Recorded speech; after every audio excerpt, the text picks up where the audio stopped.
Bom dia, queridos. Bom dia. Luiz Marcelo na área. Uau!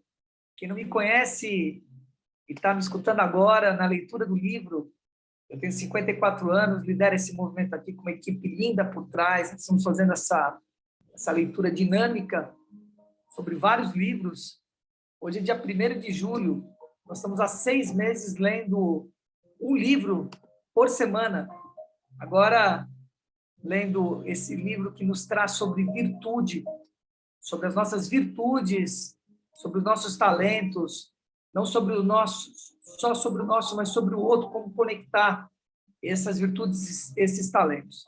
Temos agora do Aliança 559, do Aliança Ativa e do Liderança 514. Nós estamos desde as 5h14 da manhã, na labuta, no trabalho. Agora são, em São Paulo, horário de Brasília, 8h14 da manhã.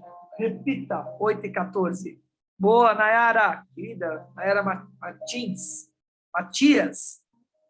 Bom ter você aqui, viu, querida? Bom dia, Joyce também, Juramar, Luzia Solange, que está à frente, muito mais à frente desse movimento do que eu. Eu só estou trazendo minha contribuição aqui para vocês, na leitura hermenêutica do que está por trás da palavra, né? Que está sendo dita aí. Então, Luzia Solange, bom dia, minha querida. Coloque as nossas últimas 40 páginas desse livro, vamos ver qual que é a surpresa final que ele tem para nós, tá bom? O livro já se vê, eu trago meus comentários pertinentes já a todos vocês. Capítulo 7. Construindo uma organização baseada nos pontos fortes. A história completa, guia prático. A história completa. Quem está liderando a revolução dos pontos fortes no trabalho?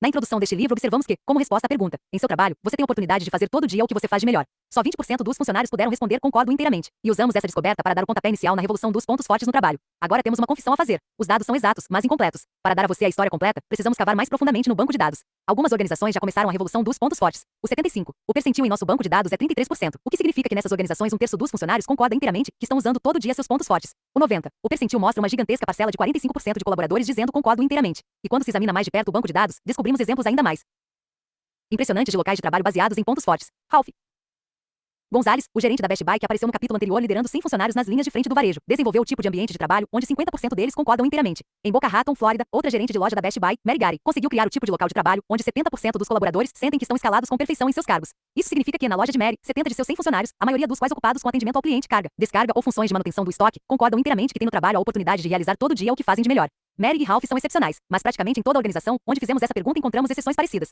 De fato, talvez a mais instigante descoberta a ser extraída de nossa pesquisa seja o amplo leque de respostas que essa pergunta traz à tona. Não importa o tamanho da organização. Não importa seu negócio ou localização. Encontramos invariavelmente alguns gerentes cujos grupos de trabalho estão nos primeiros 5% e alguns gerentes cujos grupos de trabalho se acham nos últimos 5%, mesmo quando todos os colaboradores estão envolvidos no mesmo tipo de trabalho. Esses limites extremos aparecem. O padrão fixado por gerentes como Ralph e Mary dá a moldura das perguntas que este capítulo vai tentar responder. Como é possível reduzir a disparidade? Como você pode criar uma organização inteira que mobiliza os pontos fortes de todos tão eficientemente quanto seus melhores gerentes? Em termos mais numéricos, como você pode criar toda uma organização onde pelo menos 45% de seus funcionários, o 90, o percentil, concorda inteiramente que estão usando todo dia seus pontos fortes? Quanto mais você pensa na pergunta, no trabalho, tenho a oportunidade de fazer todo dia o que faço de melhor, mais complexa ela se torna. Há muitas razões pelas quais um determinado colaborador, numa determinada função, pode dizer que não. Ele pode realmente sentir que não tem talento para fazer o trabalho. Ou talvez o possua, mas a organização definiu tão minuciosamente a função que ele não tem chance de expressá-lo. Talvez ele sinta que tem talento e espaço para usá-lo, mas não as técnicas ou conhecimento necessários. Talvez, objetivamente, esteja escalado com perfeição, mas subjetivamente sinta que tem muito mais a oferecer. Talvez tenha razão, ou talvez esteja se iludindo acerca de onde se encontram seus verdadeiros pontos fortes. Talvez estivesse perfeitamente colocado em seu cargo anterior, mas tenha sido promovido para o cargo errado porque a organização não conseguiu encontrar qualquer outro meio de recompensá-lo. Talvez a organização envie sinais de que é um cargo de transição, e assim, nenhum funcionário que se dê ao respeito jamais dirá que está bem colocado, mesmo se souber que está. À primeira vista, a complexidade pode ser massacrante. Para lidar com todas essas possibilidades e, portanto, garantir que seus funcionários respondam à pergunta com concordo inteiramente, você teria de levar em conta muitos aspectos diferentes da vida profissional de cada funcionário. Para lidar com seu medo de não ter talento para a função, você precisaria ter o cuidado de selecionar gente que pareça possuir talentos similares aos de seus melhores ocupantes do cargo. Para evitar o problema da definição minuciosa, você teria de fazê-lo responsável por seu desempenho, mas sem definir, passo a passo, como ele deve atingir o desempenho desejado. Para superar seu medo de não ter as técnicas e o conhecimento necessários, você teria de construir programas de treinamento que o ajudassem a desenvolver seus talentos, transformando-os em genuínos pontos fortes. Para tratar a questão da ilusão, você teria de conceber um meio de fazer cada gerente ajudar cada funcionário a descobrir e apreciar seus verdadeiros 2. Item.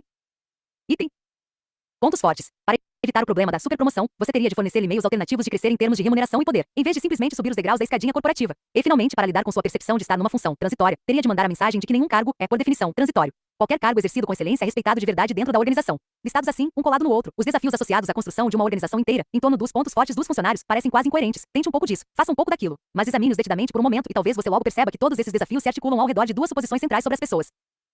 Os talentos de cada pessoa são únicos e permanentes. O maior espaço de crescimento de cada pessoa está nas áreas de seu ponto mais forte.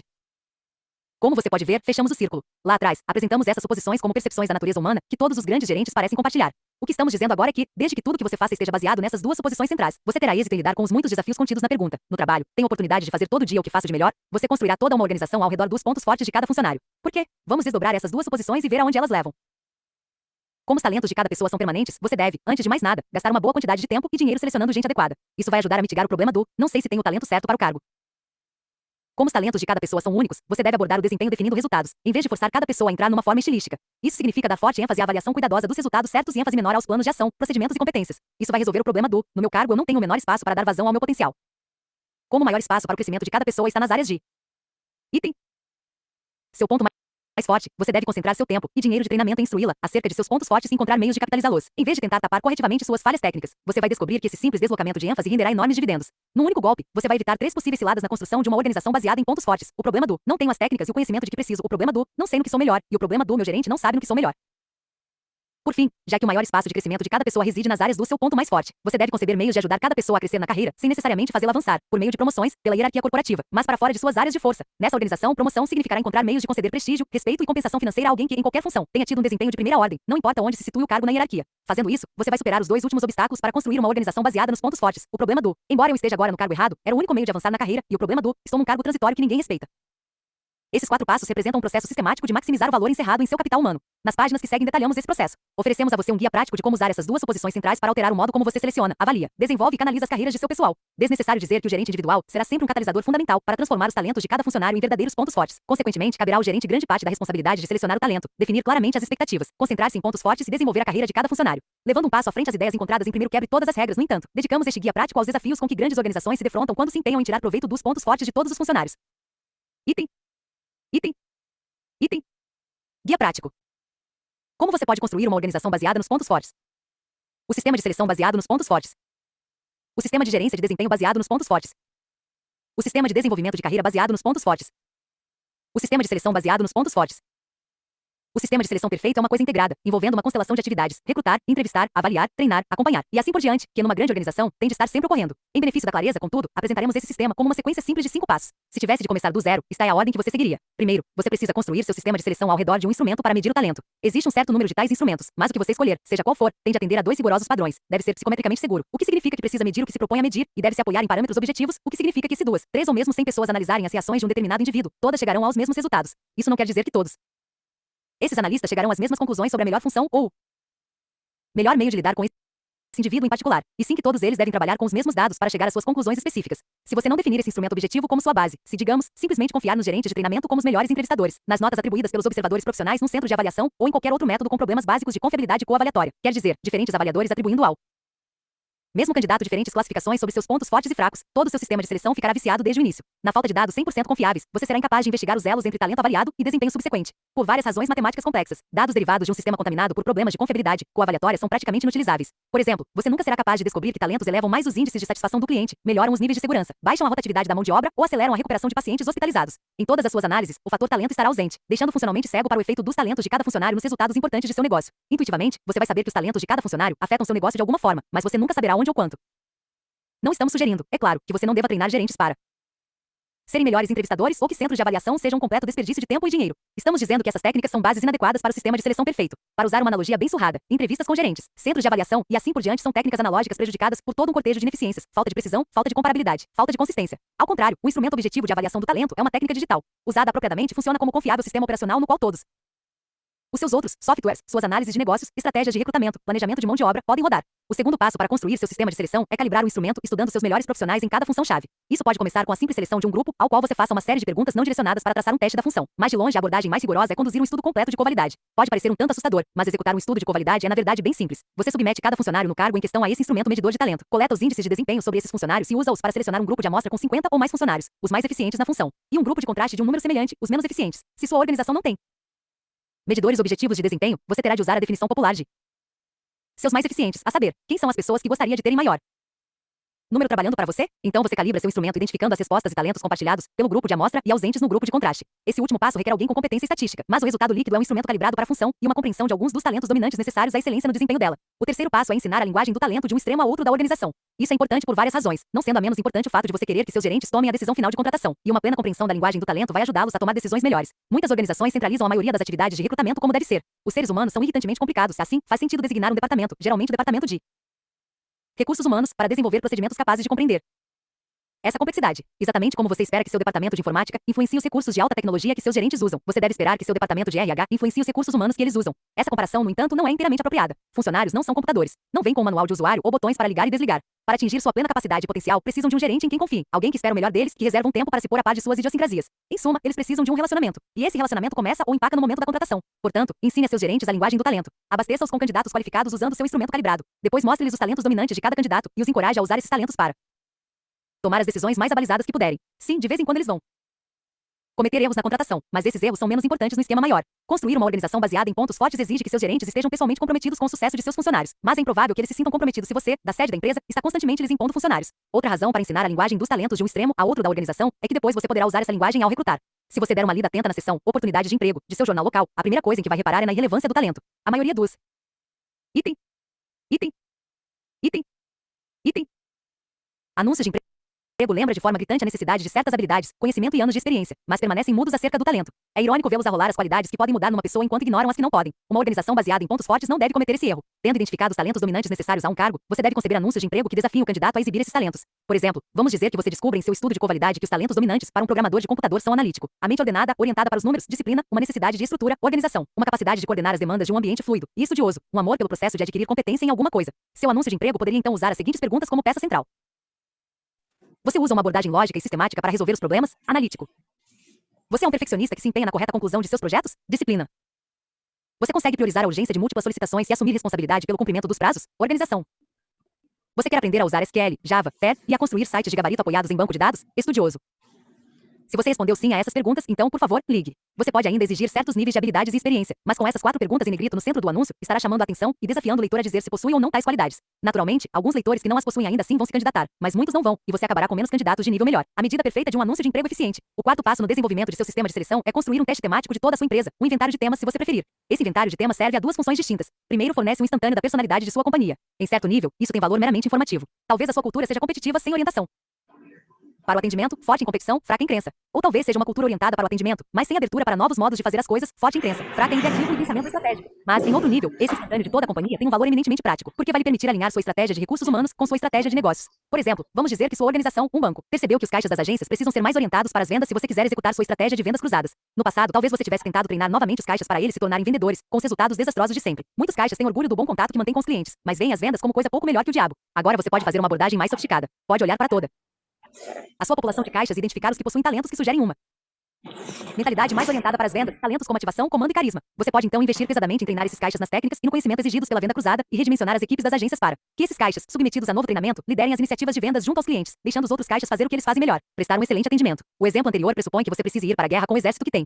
Este é o caso, às vezes, mas frequentemente uma organização tem a possibilidade de usar seu inventário de temas da companhia para recrutar um exército diferente. Por exemplo, vamos supor que seu inventário de temas revele que todo o seu quadro de gerentes de primeira linha é forte em talentos como ativação, imparcialidade e foco. Por sinal, isso ocorre com frequência. Uma pessoa forte nesses 3 talentos é automotivada, define expectativas claras e não pisoteia os que estão à sua volta. São exatamente qualidades desse tipo que fazem uma pessoa ser promovida à gerência. Contudo, vamos também supor que esse quadro de gerente seja fraco em talentos como individualização, excelência e relacionamento. Dada a natureza permanente do talento, nenhuma dose de novo treinamento vai ajudar esse atual quadro de gerentes a se destacar na construção de relacionamentos com seus funcionários, no esforço para conhecer seus pontos fortes e prepará-los para o sucesso. Com esse exército, sua organização sempre terá dificuldade em manter e desenvolver funcionários talentosos. Essa descoberta não precisa deprimi-lo. Você agora não precisa mais gastar Milhões tornando a treinar os gerentes e pode investir na seleção de um novo quadro que de fato possua aqueles talentos. Não estamos sugerindo que você substitua todo o seu quadro existente pelo novo. Isso não é nem possível nem desejável. Em vez disso, estamos dizendo que, à medida que for passando cada nova pessoa para a gerência, você deve examinar detidamente seu teste para saber se ela é forte ou não nos talentos em que a maioria é fraca. Aos poucos, mas de forma consistente, você vai alterar a personalidade de sua empresa, um personagem de cada vez. Outra função cumprida por esse inventário de temas é de ajudar a direcionar a carreira de cada funcionário por um longo tempo depois que ele for trazido a bordo. Como você sabe, uma organização é uma comunidade fluida com funcionários entrando e saindo de diferentes funções enquanto eles e a organização crescem. Para continuar sendo forte e cheia de vida, uma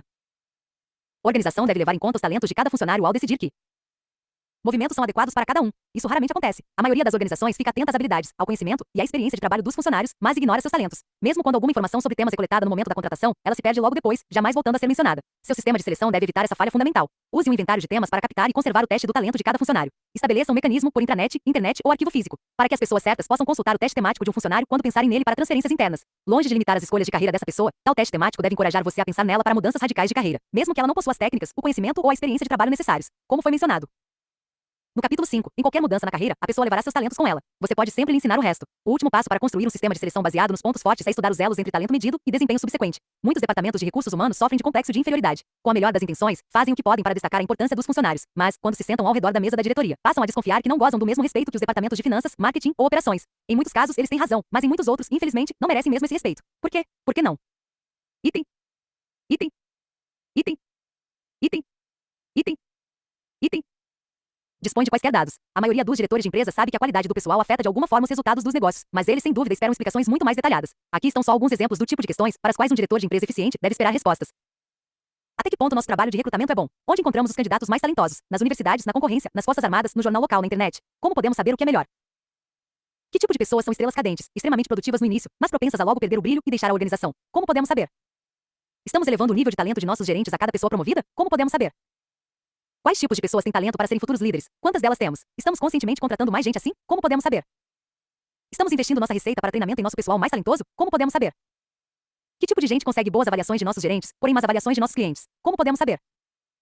Na falta de qualquer tipo de dados de talento objetivamente medidos, mesmo o mais experiente diretor de recursos humanos vai ficar sem saber que respostas dar. Mas equipado com dados, ele poderá descrever em detalhes os elos entre talento medido e desempenho subsequente. Como exemplo, vamos pegar a última dessas perguntas. Que tipo de gente consegue boas avaliações de nossos gerentes, porém más avaliações de nossos clientes? Trabalhando com uma grande empresa de telecomunicações, o Gallup teve acesso às avaliações gerenciais de mais de 5.000 funcionários que interagiam com clientes, a seus perfis temáticos individuais, às notas de desempenho que eles ganharam dos clientes. Para cada funcionário, 15 clientes foram contactados por meses solicitados a avaliar a qualidade do serviço recebido. O estudo durou 10 meses, perfazendo um total de 150 avaliações de clientes para cada funcionário.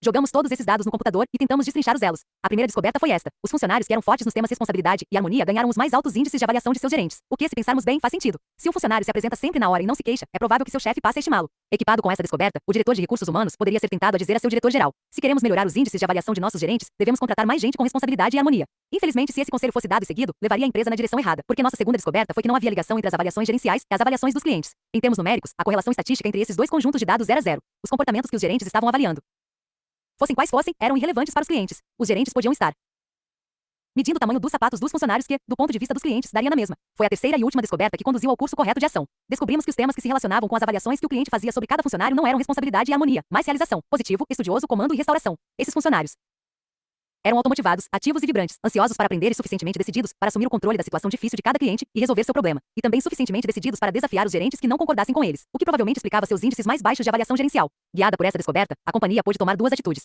Pôde voltar o foco de suas iniciativas de recrutamento e seleção para esses 5 temas cruciais e descartar seu complicado processo de avaliação gerencial, e substituí-lo por uma medida mais objetiva de desempenho, os índices de satisfação do cliente. Os melhores departamentos de recursos humanos precisam aprender a linguagem dos negócios. Precisam ser capazes de explicar matematicamente os efeitos sutis, mais significativos, da natureza humana nos resultados dos negócios. Só então vão se mostrar tão valiosos quanto os outros departamentos e conquistar o respeito que realmente merecem. O sistema de gerência de desempenho baseado nos pontos 1, 2, 3. Fortes. Tendo descoberto os talentos mais fortes de cada pessoa, o objetivo evidente é se concentrar neles e transformá-los em desempenho mensurável. É muito provável que todas as organizações concordem com isso. Mais surpreendente é que a maioria das organizações também concordaria sobre as 3 áreas-chave de desempenho para onde vale a pena voltar o foco. O impacto da pessoa nos negócios, tal como o número de vendas feitas por um vendedor, número de erros por milhão numa equipe fabril, a retração percentual para um gerente de loja ou crescimento nos lucros para um gerente de restaurante. O impacto da pessoa sobre o cliente, interno ou externo. As organizações têm diferentes meios de investigar isso: compradores incógnitos, pesquisas com o público externo e interno, monitoramento de chamadas de clientes, e assim por diante, mas o foco é o mesmo: a qualidade do serviço recebido pelo cliente. E por fim, o impacto da pessoa sobre os funcionários à sua volta. De novo, as organizações usam diferentes métodos para lidar com isso. Pesquisas de 360 graus avaliando cada funcionário em diferentes momentos. Pesquisas entre os funcionários, avaliações qualitativas da gerência, mas, seja qual for o sistema escolhido, a finalidade é responsabilizar cada pessoa por sua influência na cultura da organização.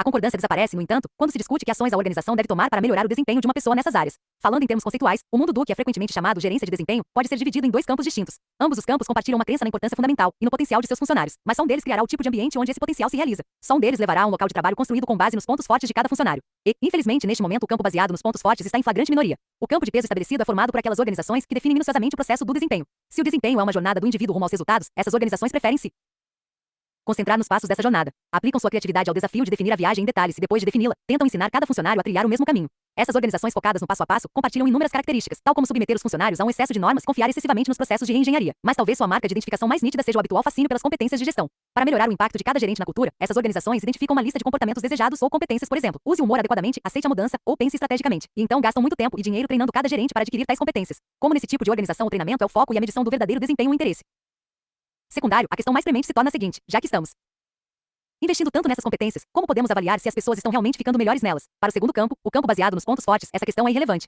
Esse tipo de organização não se concentra nos passos do caminho, mas no final da jornada, ou mais exatamente, na melhor forma de medir os resultados de cada pessoa em 3 áreas-chave. Assim, os esforços de treinamento dessas organizações são projetados para ajudar as pessoas a encontrar seus próprios caminhos para o objetivo desejado. Essas organizações não têm problema para medir a eficiência desse treinamento. Elas começam definindo as formas corretas de medir resultados e depois formulam o treinamento para se adequar a elas. Se os resultados são ascendentes, o treinamento é eficiente. Se não, não é. O campo do passo a passo não vai deixar de medir alguns resultados de desempenho, particularmente na área dos resultados de negócios e do mesmo modo, o campo baseado nos pontos fortes vai definir e ensinar alguns processos.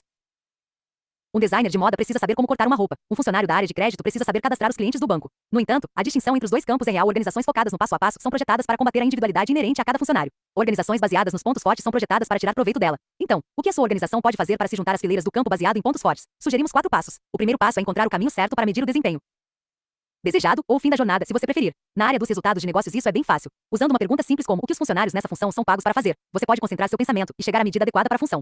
Mesmo aqui, porém, há algum espaço para a criatividade. As centenas de especialistas em suporte técnico no centro de atendimento ao cliente da Cox Communications, nos arredores de San Diego, Califórnia, são submetidos não apenas a avaliações óbvias como tempo de conversa, duração média da chamada e tempo de atendimento, percentagem média do dia de trabalho em que cada um está realmente ao telefone com clientes, mas também há uma avaliação um pouco mais exótica: a viagem de caminhão. A viagem de caminhão ocorre quando o atendente é incapaz de resolver o problema do cliente ao telefone e tem de despachar um caminhão de reparos para a casa dele. Como isso representa com frequência inconveniente para o cliente, os atendentes são encorajados a mandar o menor número possível de caminhões. Enquanto você trabalha na definição dessas medidas de resultados de negócios para cada função-chave, não se deixe desencorajar por funcionários que alegam: você não pode medir minha função. Ela é fluida, dinâmica e subjetiva demais. Talvez eles tenham razão. A função deles pode ser todas essas coisas, mas no mundo dos negócios de hoje, de rápidas transformações, pode-se dizer a mesma coisa de qualquer função. Sem dúvida, algumas são mais afetadas pelas mudanças do que outras, mas o fato é que todas as funções, por mais dinâmicas que sejam, são planejadas para produzir certos resultados. Você deve ser capaz de enumerar, mensurar ou classificar alguns, se não a maioria, desses resultados. Com suficiente percepção e criatividade, vai descobrir que há de fato uma viagem de caminhão para cada função. Medir o impacto de cada funcionário sobre a clientela é um pouco mais difícil. Os clientes dos atendentes da Cox Communications obviamente esperam tipos de serviço que são muito diferentes daqueles esperados pelos clientes dos caixas de um banco. Do mesmo modo, os clientes externos de um departamento terão demandas muito diferentes dos clientes internos do mesmo departamento. Defrontadas com tal variedade, muitas organizações projetam questionários específicos para diferentes funções, de modo a analisar cada passo na interação cliente-funcionário. Infelizmente, esses longos questionários complicam demais as coisas. Eles podem ocasionalmente se mostrar úteis como ferramentas de diagnóstico, exatamente o que está acontecendo quando nossos funcionários e clientes interagem, mas, devido à sua invencível complexidade, são 1, 2, 3, praticamente inúteis como medidores de desempenho. Uma abordagem mais eficiente é projetar um meio simples de avaliar os resultados emocionais que você quer criar em seus clientes, internos ou externos. Você pode então responsabilizar cada funcionário por criar essas emoções usando quaisquer pontos fortes que cada um por acaso possua. Selecionadas na extensa pesquisa do Gallup sobre fidelidade do cliente, estas 3 perguntas são uma medida simples e precisa para avaliar o impacto do funcionário sobre o cliente, tanto externo quanto interno. De maneira geral, até que ponto o serviço que você recebeu atendeu às suas expectativas? Foi muito melhor que o esperado? Muito pior que o esperado? Até que ponto você está propenso a recomendar esse produto, serviço a outras pessoas? Está muito propenso? Muito pouco propenso? Até que ponto você quer continuar usando esse produto ou serviço? Está muito propenso? Muito pouco propenso? Com a tecnologia atual, é uma tarefa relativamente simples vincular um determinado funcionário a um determinado cliente. Fazendo essas 3 perguntas diretamente a seus clientes, internos ou externos, você pode contornar as prováveis distorções ou, como vimos anteriormente, a possível irrelevância das avaliações gerenciais. Escolher uma leitura precisa do verdadeiro impacto de cada funcionário sobre o cliente. Medir o impacto de cada funcionário sobre seus colegas pode se mostrar igualmente desafiador. O relacionamento entre cada gerente e seus funcionários, e entre cada funcionário e seus pares, é tão multifacetado que dificilmente você pode censurar as organizações que tentam regular esse relacionamento com base em competências predeterminadas. Para reiterar o que dissemos antes, no entanto, sugerimos que uma abordagem mais eficiente é medir os resultados de uma cultura produtiva, e depois responsabilizar cada gerente pela criação desses resultados, usando o estilo que se ajustar melhor a ele. As 12 perguntas abaixo definem os resultados de uma cultura produtiva. Recomendamos fazer essas 12 perguntas aos funcionários de cada gerente, usando uma escala de 1 a 5. 5 para concordo inteiramente, 1 para discordo inteiramente. Sei o que esperam de mim no trabalho. 2, 3, 4, 5, 6, 7, 8, 9, 10, 1, 12. Tenho os materiais e o equipamento de que preciso para fazer meu trabalho adequadamente? No trabalho, tenho a oportunidade de fazer todo dia o que faço melhor? Recebi, nos últimos 7 dias, reconhecimento ou elogio por um trabalho bem feito? Meu supervisor ou alguém no trabalho parece se importar comigo como pessoa? Há alguém no trabalho que estimule meu desenvolvimento? No trabalho, minhas opiniões parecem ser levadas em conta? A missão de minha empresa faz com que eu sinta como meu trabalho é importante? Meus colegas estão empenhados em fazer um trabalho de qualidade? Tenho algum grande amigo no trabalho? Nos últimos 6 meses conversei com alguém sobre meu progresso? Neste último ano tive a oportunidade de aprender e crescer no trabalho? Se você leu primeiro Quebre Todas as Regras, sabe que essas perguntas foram selecionadas de uma lista de centenas precisamente porque, quando enunciadas exatamente dessa maneira, com todos os seus qualificativos, como todo dia, nos últimos 7 dias, e grande amigo, foram capazes de prever rotatividade de pessoal, produtividade, rentabilidade e fidelidade do cliente. Feitas 2 vezes por ano, forneciam a mais robusta e mais relevante medida do impacto de um gerente sobre seus funcionários. E, no entanto, elas não obrigam todo gerente a administrar da mesma maneira. Tomando a primeira pergunta, sei o que esperam de mim no trabalho. Como exemplo, uma organização não deve se importar se um gerente define essas expectativas em detalhadas conversas cara a cara com cada funcionário, enquanto o outro prefere reuniões semanais da equipe para ajustar o foco, desde que, ao fim de 6 meses, os funcionários saibam o que se espera deles. Aqui, mais uma vez, legisla-se sobre o fim desejado, não sobre a jornada. E quanto ao impacto de cada funcionário sobre seus pares? As 12 perguntas apresentadas não dão conta disso, porque foram projetadas para lidar com relações funcionário-gerente, e não com funcionário-funcionário. Então, em vez 1, 2, 3, 4 disso, tente usar estas 4 perguntas, também extraídas de nossa pesquisa sobre locais de trabalho altamente produtivos. Esta pessoa faz seu trabalho a tempo? De maneira precisa? De modo útil positivo? De um jeito que faz você sentir que suas opiniões são levadas em conta? Usando a intranet de sua organização, você pode fazer essa breve pesquisa 2 vezes por ano, pedindo que cada funcionário identifique as pessoas com quem teve contato significativo nos últimos 6 meses, e pode recolher anonimamente as notas que o funcionário atribui às pessoas numa escala de 1 a 5, equipado com essas 3 medidas de resultados de negócios. Impacto sobre o cliente e impacto sobre a cultura. Você pode agora dar os 3 passos que faltam para construir um sistema de gerência de desempenho baseado em pontos fortes. O segundo passo é organizar uma tabela de desempenho para cada funcionário. Recentemente, muito se tem dito sobre a necessidade manifestada por grandes organizações de usar uma tabela de resultados para medir seu desempenho total. No livro A Estratégia em Ação, Robert Kaplan e David Norton sugerem que você só pode estimar a verdadeira força de uma organização medindo os diferentes aspectos de seu desempenho. Medidas clássicas de desempenho, como crescimento do lucro e aumento da renda, são meramente indicativas, aproximações grosseiras do passado recente, como foram descritas por um economista, e por conseguinte pouco revelam sobre o futuro da organização. Se quiser prever quanto a organização continuará sendo saudável no futuro, você precisa acrescentar indicadores de tendência à tabela, como se a organização tem um número crescente de clientes fiéis, até que ponto seus funcionários são dedicados e se ela está fortalecendo sua reserva de talentos cada vez que contrata alguém. Esse raciocínio é tão coerente que deve ser aplicado a todos os funcionários. Todos devem receber uma tabela de resultados que proporcione um quadro objetivo de seu desempenho geral. Os mostradores dessa tabela devem refletir os dados de desempenho de cada uma das 3 áreas: resultados de negócios, impacto sobre o cliente e impacto sobre a cultura. Deve ser simples de consultar e de preferência ter um número sumário para cada uma das 3 áreas de desempenho e um número de comparação, o 50. O percentil para cada mostrador, ou se você gosta de atiçar seu pessoal com uma imagem das melhores práticas, o 75. O percentil. E deve ser atualizado 2 vezes por ano, no mínimo. Essa tabela servirá a 2 propósitos. Primeiro, vai comunicar a cada funcionário que é o sucesso em sua função. Isso parece óbvio, mas você ficaria surpreso se soubesse quantos funcionários não sabem como o êxito deles é avaliado. De fato, em nosso banco de dados de 1,7 milhão de empregados, nada menos de 67% não concordam inteiramente com a declaração. Sei o que esperam de mim no trabalho. A preocupação aqui não é apenas com o fato de que, não sabendo o que esperam deles, não sabem para onde voltar o foco nem priorizar o tempo. A implicação mais significativa é que, não sabendo como seu sucesso será avaliado, jamais terão a oportunidade de se sentirem bem-sucedidos na organização. Segundo, essa tabela vai reforçar os valores da organização para cada funcionário. Uma coisa é instigar os gerentes a tratar seus funcionários respeitosamente. Outra é responsabilizá-los 2 vezes por ano pelas respostas dos funcionários àquelas 12 perguntas. O mesmo se aplica ao impacto de cada funcionário sobre o cliente e sobre seus colegas. A avaliação acende um revelador holofote quantitativo sobre valores qualitativos. O terceiro passo é assegurar que cada gerente discuta os pontos fortes com cada funcionário. De todos os passos, este é o que acaba sendo omitido com mais frequência. Um número muito grande de organizações ignora os talentos únicos de cada funcionário e presume que funcionários na mesma função precisem do mesmo tipo de gerenciamento. Para usar uma analogia, essas organizações jogam damas com seus funcionários. Presumem que todos os empregados na mesma função têm movimentos similares e, portanto, reagem todos ao mesmo tipo de treinamento, aprendem da mesma maneira e requerem o mesmo tipo de supervisão, com os principiantes precisando ligeiramente mais que os experientes um pouco menos. Por outro lado, organizações baseadas nos pontos fortes jogam xadrez com seu pessoal. Compreendem que cada peça se move de modo diferente e que, se não souberem o que cada peça é, poderão acabar tratando uma torre como um cavalo e um cavalo como uma torre, o que vai frustrar tanto a torre quanto o cavalo, fazendo com que o jogador perca a partida. Por isso, antes de mais nada, item, item, item, item. Elas tratam de reservar um tempo para aprender os movimentos principais de cada peça. Alguns desses movimentos fortes são uma decorrência de habilidades adquiridas, do conhecimento e da experiência da peça, mas muitos são frutos de um determinado talento ou combinação de talentos. Quando um funcionário for contratado ou quando tiver início um novo relacionamento gerente-funcionário, cria a expectativa de que uma discussão sobre pontos fortes deve ocorrer. A forma dessa discussão vai variar conforme o estilo do gerente, mas deverá sempre cobrir as seguintes áreas. Quais são os temas mais fortes do funcionário? Como esses temas se relacionam com o desempenho no trabalho? Que estilo eles produzem? Que técnicas o funcionário pode aprender ou que experiências ele pode adquirir para transformar esses talentos em verdadeiros pontos fortes? Como o funcionário gosta de ser chefiado? Qual foi o melhor elogio que ele já recebeu? É provável que conte ao gerente como está se sentindo, ou o gerente terá sempre de perguntar: é uma pessoa muito independente, ou aprecia conversas regulares com seu superior? E assim por diante. Se sua organização usa o teste Descubra a fonte de seus pontos fortes, os itens de ação gerencial se provarão úteis aqui. Essas discussões sobre pontos fortes podem tocar em outras áreas, como a situação pessoal do funcionário ou suas metas profissionais, mas essas 4 áreas devem servir como foco principal. Além de propiciar algumas percepções práticas ao gerente, o benefício mais significativo dessas discussões será conscientizar o funcionário sobre o interesse da organização em seus pontos fortes. Se você quer manter um funcionário talentoso, mostre não apenas que você se importa com ele, que você vai ajudá-lo a crescer, mas, mais importante ainda, que você o conhece, que no sentido mais verdadeiro da palavra, você reconhece o seu valor, ou que, na pior das hipóteses, está tentando. No mundo do trabalho de hoje, cada vez mais anônimo e apressado, a curiosidade de sua organização acerca dos pontos fortes do funcionário porá sua organização em destaque. Esse reconhecimento não significa que você vai deixá-lo fazer o que quiser. Pelo contrário, significa que vai exigir mais dele, desafiá-lo mais. Você espera mais dele precisamente porque sabe onde está seu maior potencial para item, item, item.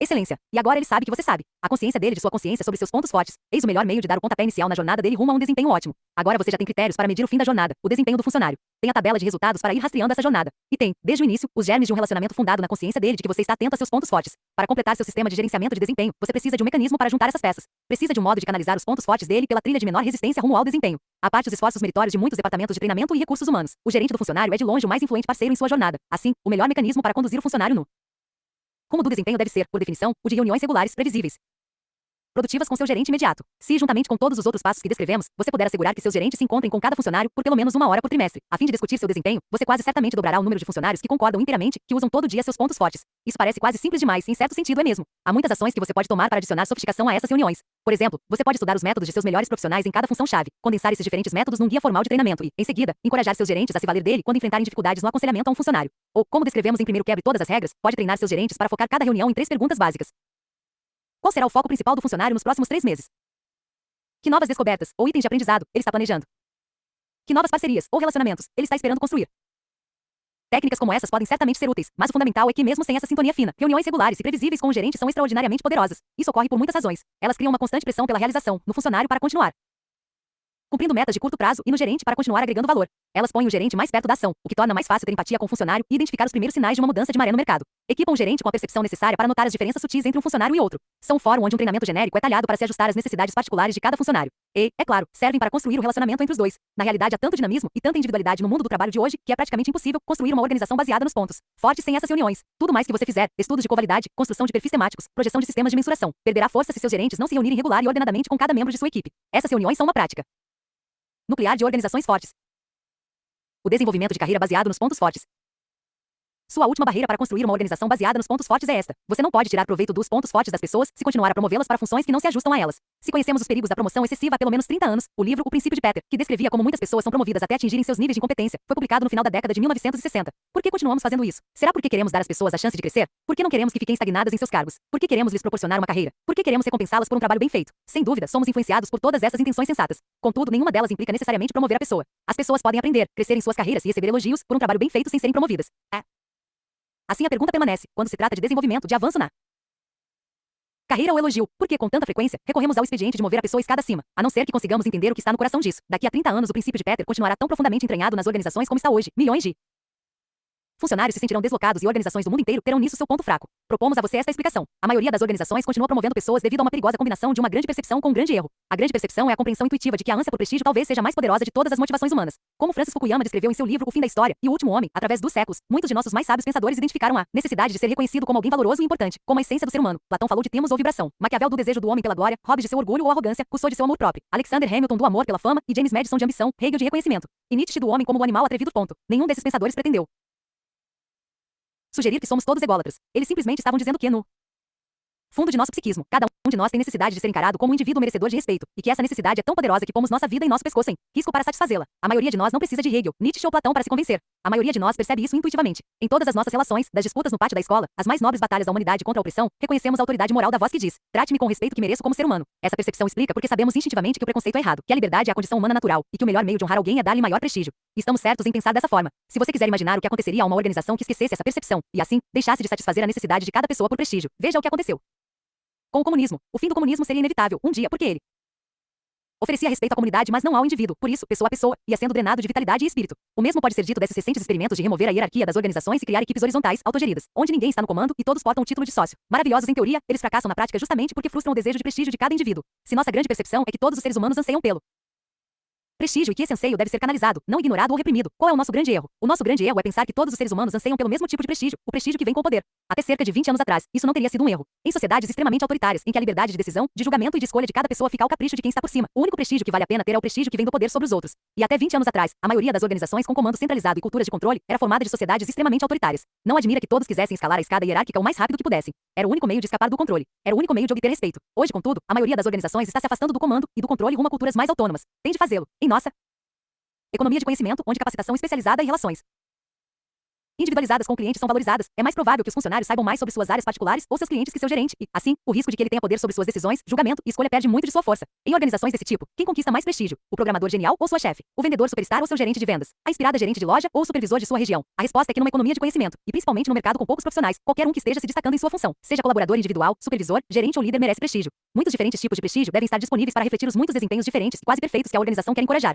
Infelizmente, em sua maioria, as organizações simplesmente não estão equipadas para oferecer muitos tipos diferentes de prestígio, embora reconhecendo a necessidade de dar autonomia às pessoas, continuam limitadas a um único tipo de prestígio, o prestígio que vem de ter poder sobre os outros. E como elas só veem um tipo de prestígio, só planejaram um caminho para alcançá-lo. Se dar bem, ascender, conquistar mais poder. Se dar melhor ainda, ascender mais um pouco, conquistar ainda mais poder. Se uma hierarquia é simplesmente um sistema para alocar diferentes tipos de prestígio a diferentes pessoas, então a falha de organizações como essas não é ter hierarquia demais, é ter muito pouca. Elas padecem de escassez de prestígio. A organização baseada em pontos fortes precisa evitar essa falha. Tem de tornar amplamente disponíveis diferentes tipos de prestígio significativo. Em termos de execução, trata-se de uma empreitada complexa, minuciosa, mas em princípio sugerimos 2 passos básicos que você deve dar. Primeiro, sua organização precisa construir mais escadas. Para fazer isso, pegue cada função-chave e defina 3 níveis básicos: bom, muito bom e soberbo. Você provavelmente não vai usar esses termos, mas sejam quais forem os seus rótulos, o nível mais alto deve representar o topo do desempenho na função. Também procure identificar critérios específicos de desempenho, e não apenas de antiguidade, que devem ser cumpridos se o funcionário quiser progredir de um degrau para o próximo. Use a tabela de resultados que descrevemos lá atrás para determinar os níveis de desempenho exigidos por cada degrau. O número de degraus e os níveis de desempenho requeridos obviamente vão variar segundo a função, mas o objetivo final desse esforço é poder dizer a um novo funcionário em qualquer função: este é o nível Tiger Woods de desempenho em seu cargo, e isso é exatamente o que você tem de realizar para atingi-lo. Ao que o funcionário pode contrapor: tudo bem, mas se eu atingir esse nível Tiger Woods de desempenho, vou ser respeitado na organização? É melhor que a resposta seja sim, ou o funcionário não vai se interessar em subir. Assim, o segundo passo para construir um sistema de desenvolvimento de carreira baseado nos pontos fortes é dar incentivos às pessoas para galgar os degraus. Obviamente, o melhor caminho para fazer isso é realocar o prestígio de modo que, quanto mais alto você subir, maior prestígio você conquiste. Isso significa mudar sua estrutura de titulação. Porque seu melhor gerente de loja, enfermeiro-chefe, vendedor ou mesmo atendente não podem ter um título de nível sênior. Isso a princípio pode soar estranho, mas porque eles não podem ter direito a um título que traga esse nível de prestígio? Se sua tabela objetiva revela de forma convincente que eles são ótimos para produzir os resultados de que sua organização precisa, porque eles negar prestígio simplesmente porque eles não têm uma posição de poder sobre outras pessoas? Alguns poderiam dizer que esses títulos não deviam ser concedidos a cargos de baixo nível, porque isso vai contra as normas tradicionais. É verdade, mas e daí? A maioria das normas tradicionais não se baseia em pontos fortes e você provavelmente não quer que sua organização seja constrangida por elas. Você também vai precisar alterar sua estrutura salarial para refletir esses aumentos de prestígio. Como demonstramos em primeiro quebre todas as regras, o meio mais eficiente de fazer isso é através do broadbanding. Isso significa criar bandas largas de salário em que o funcionário no degrau mais alto da escada possa ganhar 30, 40 ou mesmo 50% mais que o funcionário que apenas começou sua escalada. Se você teme que isso jogue para cima seus custos com a folha de pagamentos, não se esqueça de que suas bandas podem se sobrepor. Se você concluir que, conceitualmente, não há nada de errado se um brilhante e experiente atendente ganhar mais do que um gerente principiante, então, na prática, poderá aumentar o salário dos atendentes sem aumentar o dos gerentes. Seus aumentos de salário não terão efeito cascata na hierarquia. Além disso, proporcionando incentivos para alguns de seus funcionários se tornarem profissionais quase perfeitos em seus cargos, os melhores do mundo, se você quiser. Você pode acabar com um número menor de pessoas fazendo mais e ganhando mais. Assim, embora alguns funcionários estejam ganhando mais, seu gasto líquido por cabeça vai decrescer, assim como custos com a folha de pagamentos. Você também pode decidir tratar uma parte dessa banda larga salarial como de risco em vez de salário base, uma vez que cerca de 40% dos benefícios dos funcionários são calculados pelo salário base. Você não verá os benefícios crescerem exageradamente. Na verdade, disponibilizando prestígio para o maior número possível de suas funções, você pode reduzir significativamente o gasto com benefícios. Em seu último livro Genoma, a autobiografia de uma espécie em 23 capítulos, Matt Ridley descreve a conexão entre status profissional e saúde. Num substancial estudo de longo prazo com 17 mil servidores públicos britânicos, emergiu uma conclusão quase inacreditável. O status profissional de uma pessoa era um indicador mais confiável de sua predisposição a um ataque cardíaco do que a obesidade, o fumo ou a pressão alta. Alguém numa função subalterna, como um zelador, tinha quase 4 vezes mais possibilidade de ter um ataque cardíaco do que um secretário com estabilidade. O nível mais alto do funcionalismo público, no topo da hierarquia. Na realidade, mesmo que o secretário fosse gordo, hipertenso ou fumante, ainda assim tinha menos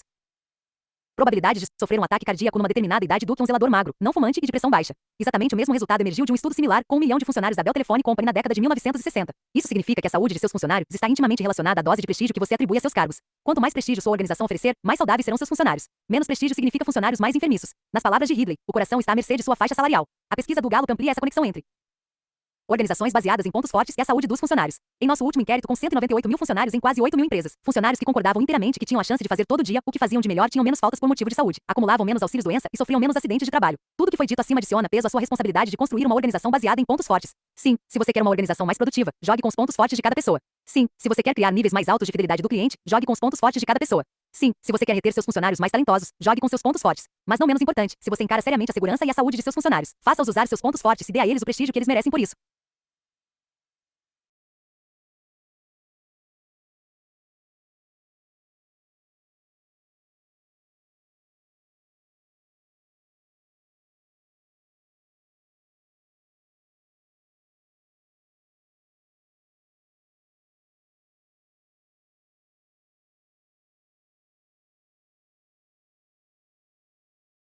Se merecem por isso.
Tudo bem aí?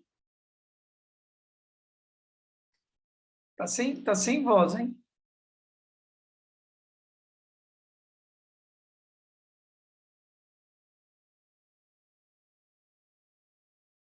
Está compartilhado sem voz, eu acho, não tá?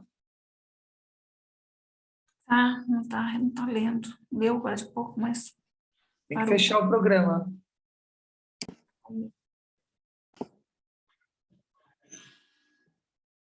Mais um livro. Uau, que incrível, queridos. Eu confesso que eu fiquei um pouco decepcionado com o final do livro, que ele traz esse lugar, de um lugar mais de RH, uma coisa mais empresarial. E acho que ele poderia ter explorado um pouco mais, sabe, essa questão das virtudes, mesmo dos talentos da própria pessoa, né? E acho que foi pouco explorado, poderia ser mais explorado. Isso tem uma importância tão grande, eu tenho falado tanto sobre isso, sobre essa questão do porquê. Se você é um 12 em 12, você entende bem o que eu estou dizendo, né? Primeiro pilar, o propósito. As pessoas estão preocupadas e conectadas com o quê? O que eu vou fazer? Porque está ligado ao fazer. O que eu vou fazer? E aí fica buscando o que vai fazer. Isso é exterior, é um círculo bem longe. O que eu vou fazer? Depois, o que eu vou fazer? Vou fazer isso daqui. E aí, como eu vou fazer isso? Né? Buscam a metodologia desse lugar. O que eu vou fazer? Como eu vou fazer? O método daquilo. Mas não estão preocupados por que eu vou fazer aquilo. Esse é o lugar que vai trazer as suas virtudes, seus propósitos. Descobrir o porquê. E é tão interessante, e quando você coloca a pessoa diante desse lugar que eu estou dizendo, ela não sabe sair, porque ela está treinada para o quê? Ela está treinada para o fazer e não do ser. E o porquê tem a ver com o ser. E ninguém sabe o que é, ninguém tem conhecimento de si, não olha para dentro. Então, por isso, uma decepção um pouco com o livro, né? Assim, o final. Porque poderia ter explorado mais esse lugar que ele colocou no começo, né? Do porquê, do propósito. Porque as virtudes e os talentos estão ligados diretamente com o porquê. Então, a dica que eu deixo é que você precisa olhar onde isso está fluido, onde flui esse lugar. Isso ele falou um pouco no começo do livro. Onde flui.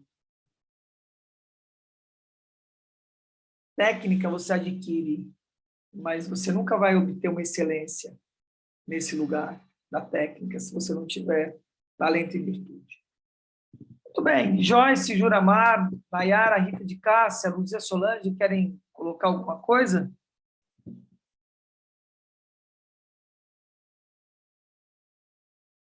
Querem trazer alguma reflexão?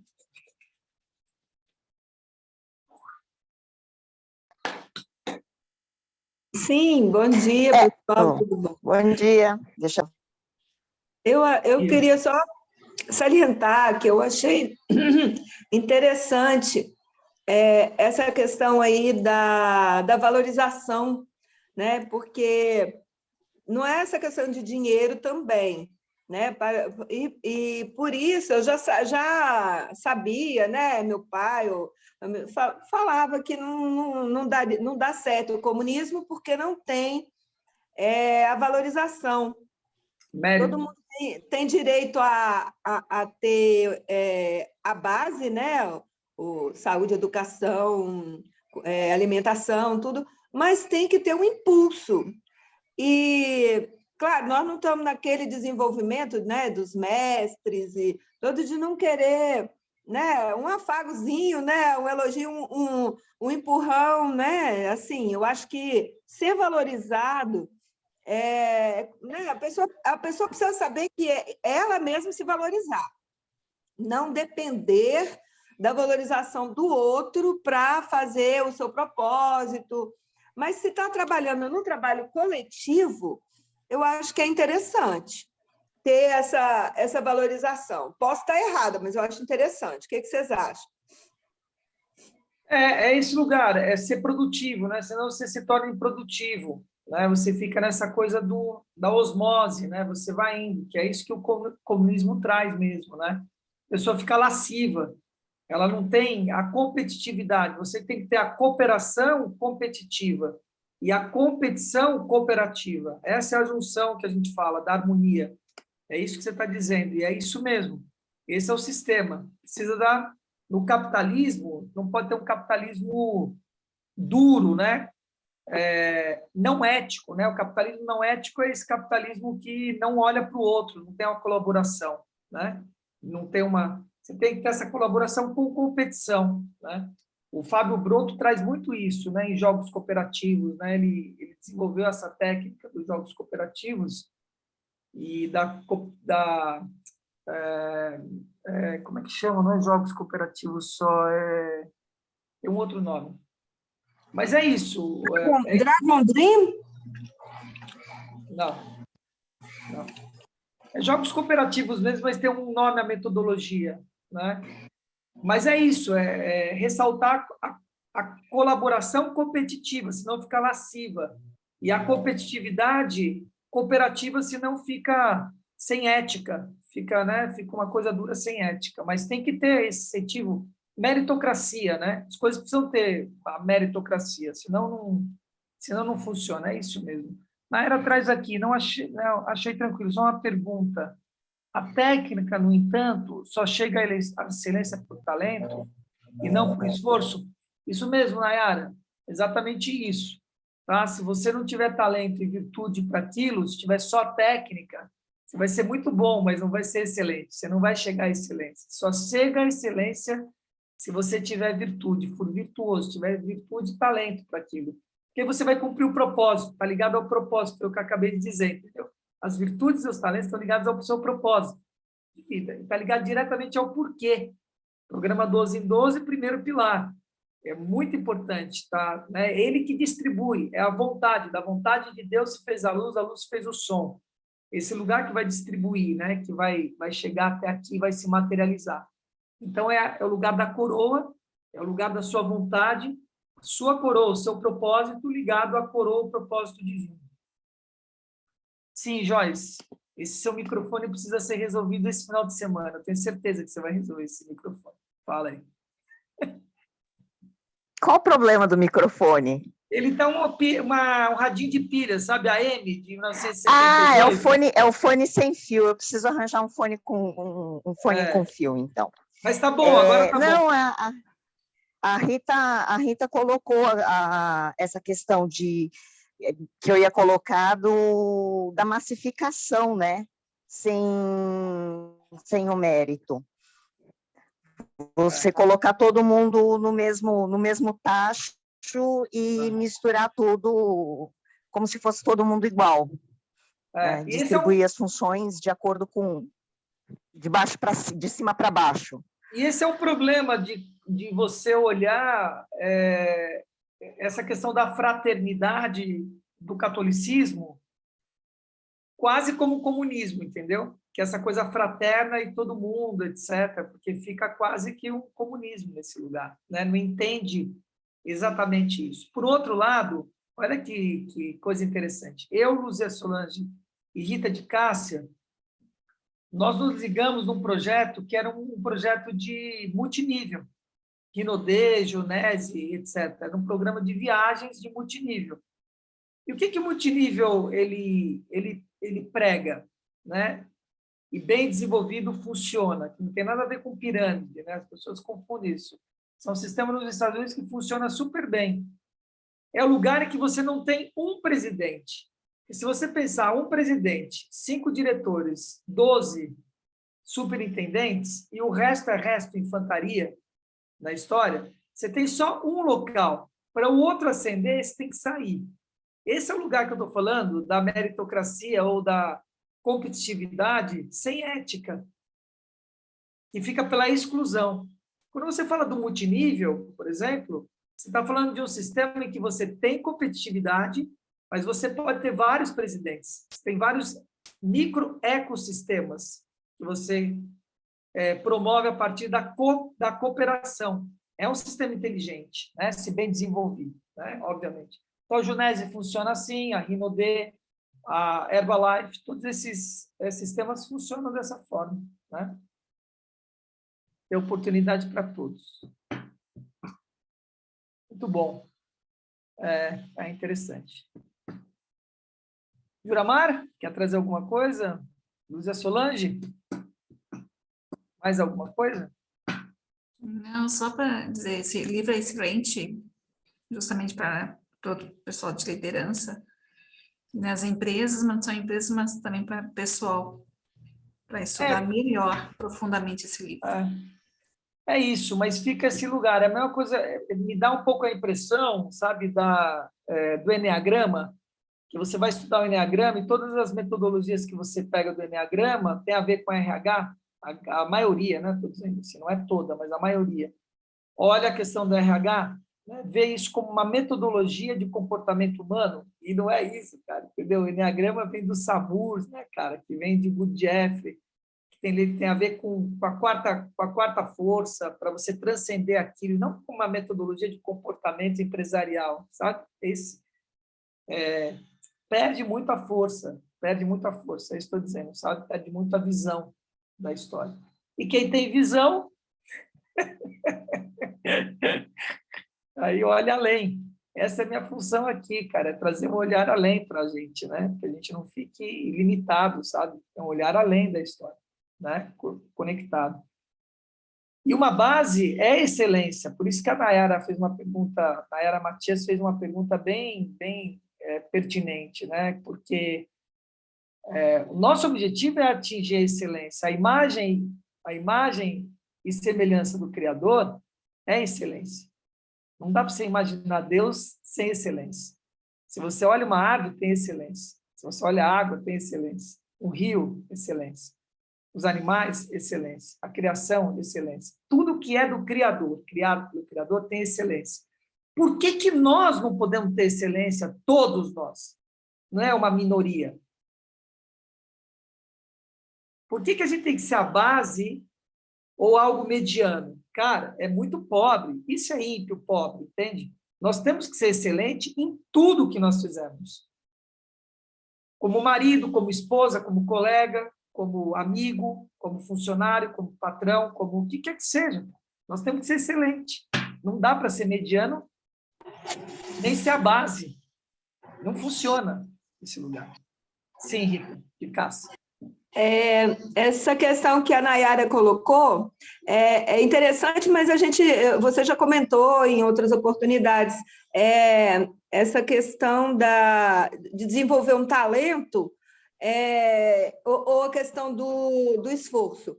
A gente tem pessoas que já vêm com aquele dom, com aquele talento e rapidamente vão conseguir, né, desenvolver. Agora, tem pessoas que querem desenvolver aquele talento. Então, começa nessa vida, tem outras vidas ainda. Na outra vida, ela vai já chegar um pouco mais preparada para aquele talento. Eu, por exemplo, eu não consegui tocar violão nessa vida. Não foi 2 vezes eu comecei a aprender e tal. Agora, outras coisas a gente tem facilidade e vai, desenvolve, está ali fazendo. Então, tem um ditado, né, no calendário da Rosa Cruz, que fala uma coisa interessante. Os talentos, né, não são dados da mesma forma para todos. Por quê? Senão nós seríamos todos iguais. E a beleza é a unidade na diversidade, nós sermos interdependentes, né? Que aí a gente tem, assim, o respeito pelo outro, todo mundo tem uma qualidade, né, que é importante para aquele meio, para aquela vida, né, não tem aí essa coisa aí que o comunismo trouxe da falta de meritocracia, mas por outro lado tem a questão de que todos são importantes para o todo. A gente tem que valorizar mais, porque um salário de juiz é 50 vezes maior do que um né, um funcionário lá que fica lá digitando e carregando pasta e colocando, ou mesmo trabalhador que constrói, que planta, né, que a comida que chega à nossa mesa. Então, aí, terminando, lá no República do Platão, né, ele falava que do menor ao maior salário, a diferença deveria ser de 10 vezes. Porque aí isso estimularia as pessoas a ir. Mas se a pessoa está e está feliz, pronto, mas todos têm que ter a importância, porque sem comida na mesa, sem gente para limpar a casa, como é que a gente vive, né? Então, isso aí que tem que ter um equilíbrio, né? Bom, você entrou exatamente no tema que eu ia trazer e que a gente já bateu aqui algumas vezes, né? Do frentista, o caixa do supermercado, essa história, né? E isso está ligado, está ótimo você trazer isso, né? Essa reflexão novamente, porque isso está ligado com o que eu acabei de dizer sobre o ser. Quando você fala tocar violão, você está falando de música, você está falando de ritmo. O tocar violão é uma habilidade desenvolvida pelo ser humano, que alguns têm talento e outros não para isso. Exige uma certa habilidade que uns têm, outros não. Como dançar profissionalmente, por exemplo. Né? Como jogar vôlei. Uma pessoa de 1,50 m, 1,60 m não vai jogar vôlei. Não quer dizer que ela possa aprender a jogar vôlei, mas não vai ser um profissional de vôlei. Mas tudo isso nós estamos falando sobre um desenvolvimento de atividades humanas. O que acontece é que todos nós viemos para cá com talentos e virtudes desenvolvidas. Todos nós. Sem exceção. Sem exceção. E o talento de uma pessoa não é colocar combustível no carro da outra. Ela está desperdiçando o talento dela.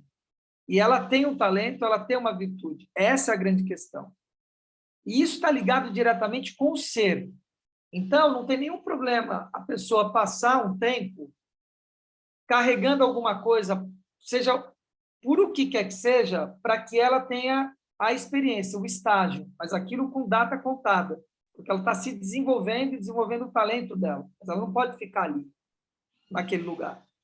E tem profissões que não tem sentido. Uma coisa é eu estar assistenciando um advogado, um juiz, etc., porque eu vou me tornar um jurista, alguma coisa assim, porque eu tenho talento para aquilo. Outra coisa é ser um frentista. Eu não estou me desenvolvendo em nada. Eu estou sendo simplesmente um serviçal escravizado, desperdiçando o talento e virtudes que Deus me deu. Se eu valido isso, é um problema.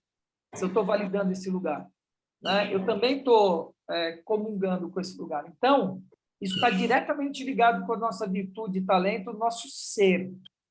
O que eu sou, entrar em contato, por que e para que eu faço aquilo.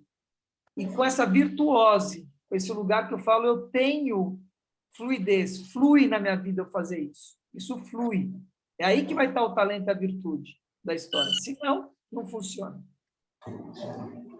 E só um exemplo, a moça que trabalhou aqui em casa, né, ela chegou com 23, 24 anos e ficou até os 36. 3 filhos, conseguiu estudar, fazer pedagogia. Isso aí. Eu fico emocionada, porque esse ano ela está trabalhando em escola. É isso. E ela faz trabalhos manuais, ela tem uma empolgação de cuidar de criança. É isso. Então, eu sinto assim, o desenvolvimento. Aqui foi um estágio. É isso. Eu sou muito grata, porque não teve uma pessoa que cuidou, ela estava sempre querendo fazer uma coisa a mais. Como eu também fui uma amiga, né? Então, eu acho que assim, é ajudar o ser humano a crescer, né? A desenvolver seus talentos. A descobrir seu talento, entende? Né? A descobrir seu talento. Pode ser um estágio, como você está falando. Hoje, a Aliança Ativa, eu fiz exatamente isso. Eu fiz um looping na Aliança Ativa, um looping de 6 dias. e trazendo pessoas que estão colaborando com você, mas que está com o tempo contado. Você está com o tempo contado, filha. Você não vai ficar aqui, você entendeu? Você vai seguir, que é exatamente o que você está falando. Você vai vir aqui beber, você vai se desenvolver, vai ler livros, vai fazer cursos, etc., e vai seguir sua vida, para vir outro. E assim sucessivamente. Aí funciona. E a gente tem que desapegar, né? Porque essa questão aí, né? Poxa, eu estou treinando uma outra pessoa, né? Para ser, né? Não, talvez não seja tão boa quanto ela, né? Não vai ficar, mas não ela será. Não será, mas Não ela será. tem boa vontade e tem coisas diferentes. Então, é uma outra fase. Então, a gente não tem que ficar pegado só naquela fase, naquele comodismo, né?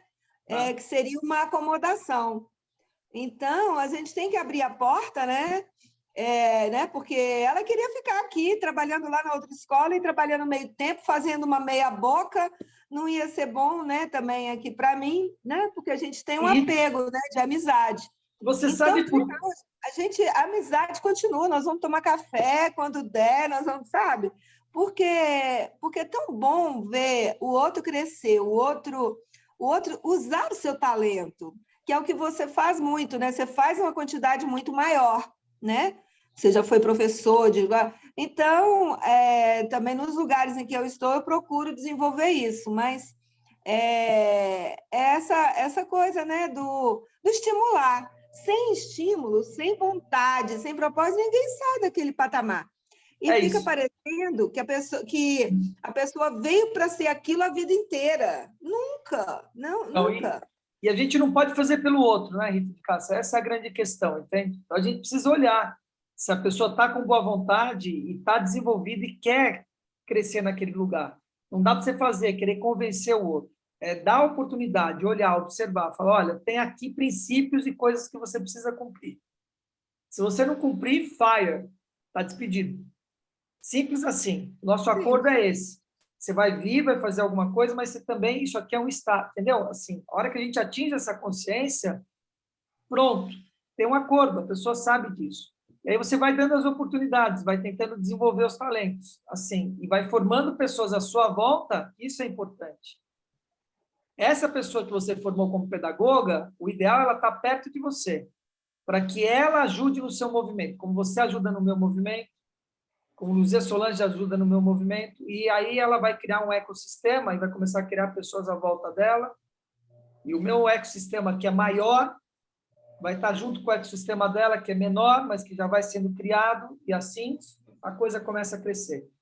Mas é importante a gente fomentar, plantar e cuidar. Isso leva tempo, não é, entendeu? 6 meses. É 1 ano, 2, 3 anos, cultivando, regando, né? E a gente já sabe. Você vai convidar 100, vão ficar 10. Você vai pegar, plantar 10 sementes, 5 vai vingar. 5 vai vingar, 3 vai morrer em 1 ano, entendeu? E 2 vão talvez vingar para os próximos. Então, trabalho é trabalho, cara. Tá bom, Nayara, Matias, a gente já está finalizando também. Sim, Joyce, você está querendo falar alguma coisa, eu estou percebendo. Não? Tá. Ok, obrigado a você estar aqui com a gente, Nayara. Lembrem que amanhã Nayara está comandando o Mastermind, né? Amanhã às 5 horas da manhã, tá? Junto com o André lá. E se vocês quiserem, tem um resumo do livro, né? É isso aí, todos têm tempo de desenvolvimento, exatamente, é isso, mas precisa querer se desenvolver, entendeu? Porque isso é outra coisa, Nayara Martins Matias, e todos aqui, né? 72% da população não vai querer isso que nós estamos falando. Tenha isso como clareza para vocês. 72% da humanidade, isso é uma métrica, isso foi, é e muito provavelmente sempre será. Isso tem a ver com forças do universo. 72% da humanidade não quer ficar acomodado, quer ficar no estágio que adquiriu e está tudo bem. Talvez vai ser, sei lá, quanto tempo, não sei, não importa. Então, gente, não dedique tempo a essas pessoas. Se você quer fazer uma transformação, não dedique tempo a essas pessoas. Acolha o processo dela, do despertar dela, quando quer que seja, nessa encarnação, na outra, se tiver, se não tiver, o problema é dela, não é seu. Só esteja aí, né, à disposição. Como enxergar isso? Nada. É resistência. Pessoa que tem resistência, né? Tem resistência. Então, por exemplo, vou dar um exemplo, claro. Olha que doideira. Eu dei a live e dei uma mentoria. Ontem eu fiz a mentoria com a pessoa. A pessoa ficou 1 hora falando comigo. 1 hora falando, contando a vida dela. Vou fechar seu microfone, Rita, que está só vazando aqui, tá? 1 hora falando, contando a história dela. Ela falou do pai, da mãe, do marido, das filhas, de não sei o quê. Ficou falando o tempo todo e não falou uma palavra dela. Eu sou terapeuta, eu sou mentor, eu estou atento. Uma. Falou só do social, só do social, só do social. Isso é muito comum, Nayara. Como terapeuta, você conversar com um psicólogo, a maioria vai sentar e falar do outro. E você tem que ter paciência como terapeuta, por isso que eu deixei uma das coisas para ser terapeuta é isso, porque eu não quero enxugar gelo. O terapeuta senta e fica esperando o momento que a pessoa vai ter crise para ela poder entrar e a pessoa olhar para ela, porque ela está em crise, senão ela está falando do outro. 1 hora falando. Terminou, eu falei, deixa eu dizer uma coisa. Você falou disso, disso, disso, disso. E você?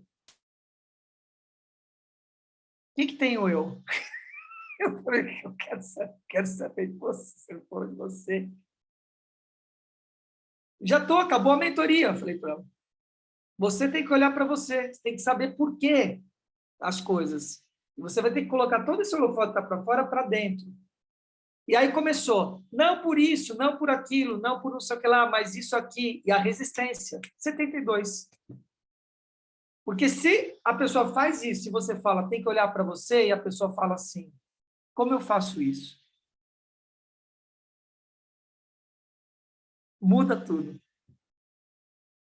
Ela está aberta, está com o coração mole, humilde, ensinável e faminto. São 3 qualidades que você vai saber se a pessoa está nos 25%, 20 e poucos por cento. Se ela é humilde, se ela é faminta e se ela é ensinável. Minha terapeuta está sofrendo comigo, Então, próxima consulta, Nayara, senta e fala de você. Esquece o resto. A humanidade, o outro, o marido, o papagaio. Você vai ver o que vai acontecer nessa terapia. Se você sentar e falar, hoje eu vou falar de mim. Ela vai falar, o que aconteceu? Ela vai perguntar, o que aconteceu? Você fala assim, o mentor aí, uma luz que pintou na minha vida que me despertou na história. Certo? Então, cara, é isso, né? É esse lugar, né? Não é fácil, é simples, mas não é fácil, né? É simples. Mas é exatamente isso que acontece. Você me trouxe aí a lembrança da primeira vez que eu estava doente e cheguei no terapeuta. Totalmente explodindo de ansiedade e de problemas acumulativos. Mas numa sessão na terapia, numa primeira mentoria, não dá para resolver isso. E eu creio. Só depois de essa pessoa precisa de continuação dessas mentorias e até a terapia. Mas é exatamente isso, é sempre mexer com o outro mesmo, né? É o outro mesmo, você vai falar só do outro. Foi exatamente o que eu fiz na primeira sessão de terapia, que não foi com você, foi com um psiquiatra que eu tinha ido medicar. Exatamente isso que aconteceu. E mais liberdade eu tive bastante aqui, né, nos conhecimentos que acompanham você já há tantos anos. Tá falando aí, pensando aí atrás, o desenvolvimento dos talentos. A gente vê aí os grandes empresários, pessoas aí que chegam num patamar da vida, comparando pessoas que estão num nível estacionou naquele nível e acho que chegou, não, tá bom, não quero mais, já tinha que viver a minha vida, já consegui o que eu queria, já coisinha estaciona, para naquele patamar e não quero mais nada além, só quer água fresca e sombra. E não desenvolver o pensamento, não desenvolver a criatividade e conhecimento. Mas a gente vê aí comparando com os grandes pessoas que estão no nível muito alto, com empresários, um exemplo, Silvio Santos, que nunca parou, que está aí, acho que passou dos 90 anos já, bancários, né? Acho que é banqueiros, que está, acho que foi o último, acho que foi o dono do Bradesco, morreu há uns 2 anos atrás, parece, que também estava com muito mais de 90 anos e trabalhando. E essas pessoas estão desenvolvendo sempre a sua mentalidade, seu cérebro, né? Por isso que vivem tanto e contribuindo para a sociedade, contribuindo para o desenvolvimento de outras pessoas. Isso que me traz ao pensamento, você nunca deve parar, né? Porque você passou dos 50, dos 60, dos 70, dos 80 anos, que até o último suspiro com a sua mente, né? As suas habilidades estão aí agindo, que você deve parar, você continuar e está produzindo de alguma forma. Essa contribuição. Então, eu vou juntar 2 coisas aqui, que é o seguinte, né? Essas pessoas que estão com esse olhar que eu falei, precisam ser acolhidas, precisam ter um terapeuta que vai acolher e vai dar tempo a tempo, vai estar ali, etc.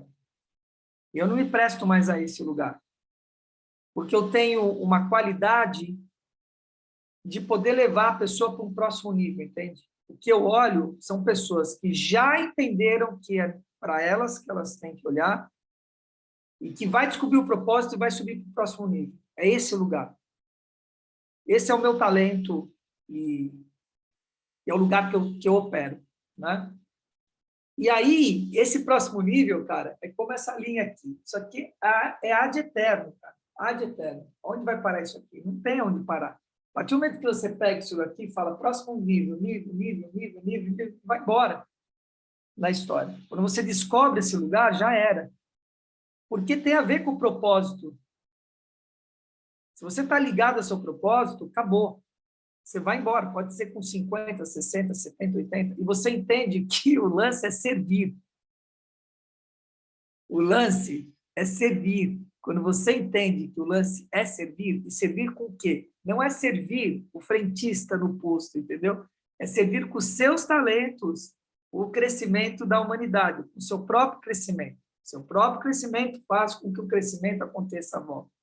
A hora que você descobre isso, onde está esse lugar, tudo muda. Tudo muda. Completamente tudo muda. Você para de ficar se vitimizando, criando confusão, querendo salvar o mundo. Você vai acessar a humildade, acabou a arrogância, acabou o vitimismo, o mimimi da história. Entende? Você vai para cima, vai colocar pressão. E a coisa, o jogo vira o jogo completamente. Uau, que papo bom esse aqui, hein? Você viu do nada saiu um papo aqui, estimulado por Rita de Cássia e Joyce, e aí, pá. Muito bem. Do silêncio, da profundeza do silêncio, saiu uma ótima conversa. Bom, queridos, nós estamos encerrando mais um livro aqui. Lembrem, hoje à noite tem mentoria, né, no YouTube, Disciplina e Ação. Disciplina e Ação. Né? Eu vou falar sobre isso hoje. 7 passos da disciplina e da ação, né? Metodologicamente. À noite, essa live da noite é metodológica. Eu falo só de metodologia, como colocar em ação a história. Nesse caso, disciplina e ação. Vou falar sobre isso hoje à noite. Semana que vem, mais um livro. E lembre, falando em livro, Lúcia Solange, o que a gente lembra falando em livro? Conta para mim. Vocês estão aqui. O que é que a gente lembra falando em livro? Move Leitura dinâmica. 459. Move do 459. Tem mentoria hoje, tem live hoje no Instagram. 19 escritores, cara, escrevendo sobre a sua grande transformação, viu, Nayara? Acho que você está sabendo do movimento. Você quer falar? Ou você está dando só um five? Quero. Oi, Nayara, fala. Eu queria agradecer vocês. É a primeira vez que eu estou com vocês, que eu consegui estar com vocês, e eu gostei muito. Então, eu queria agradecer, gratidão por esse ensinamento, né?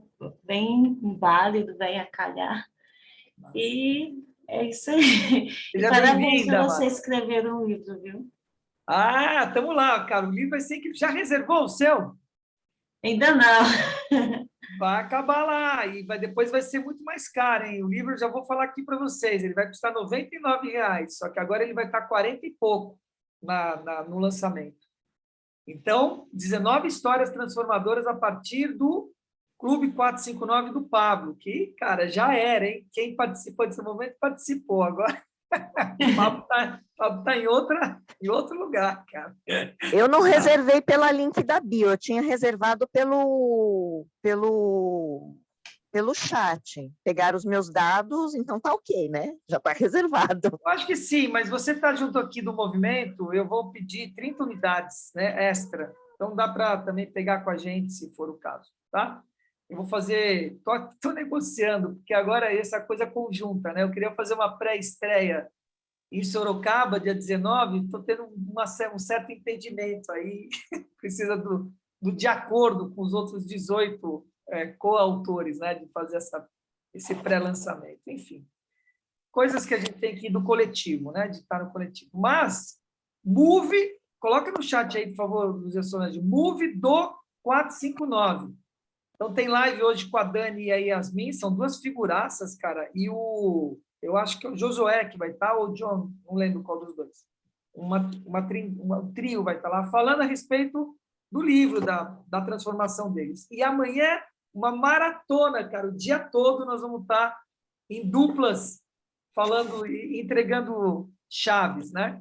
Então, livro, hashtag Move459, reconecte-se com a sua conexão, né? É o subtítulo. Sim, Rita de Cássia, o que você quer falar, minha amada? Não, eu quero que reserve um para mim também, o livro. Sol vai pegando esse, né, Sol? Você vai pegando esse. A gente podia fazer um forms também para ir reservando, né, e colocando. Vamos ver, tá? Mas Ok. é isso aí. Vai chegar para você. Fica tranquilo.